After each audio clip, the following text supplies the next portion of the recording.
and then we'll talk about the issues. It was about a cocaine ring that operated along the west coast of the United States throughout most of the 80s. And they were funneling, they were selling cocaine in South Central. They were also selling it in Oakland. They were selling it in San Francisco. They were selling it in San Jose. And some of the money they were making was going to support an army that the men who ran the cocaine ring worked for, called the FDN. This was an army that the CIA started in 1981 and supported. Better known to us, most of us who remember news, the Contras in Nicaragua. So go right ahead. The men that were running the cocaine ring were top officials of this Contra army.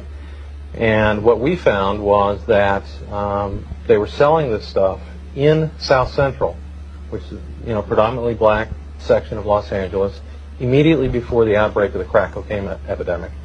They started selling powder.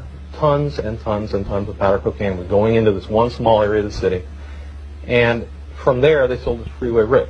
And Freeway Rick took the powder, turned it into crack, and starting in 1983, 1984, began distributing it to predominantly the gangs, the Crips and the Bloods in Los Angeles.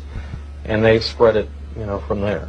From there. Now, since this has happened, you have butted heads with everybody in Washington, D.C. trying to get information about the story. Have you not? Yeah, we worked on this for a year, and it was only because some people at National Archives believe freedom of information means freedom of information. We got some documents that showed that pretty strongly that there were some CIA connections to this. Let's talk a little bit about those documents for a second, because there's a gentleman, this figure that we talked about yesterday on the show. His name is Blandón.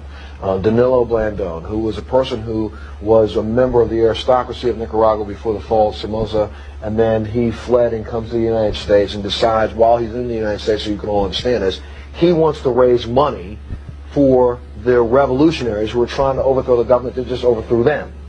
So here in the United States, they try to do fundraisers, and that doesn't work, and then Blandón gets a scheme. Well, I can get some cocaine cheaply with some help from some of my friends and get it into the United States of America. All I need to find is somebody who can sell it. So they find a gentleman by the name of Rick Ross, who is Freeway Rick.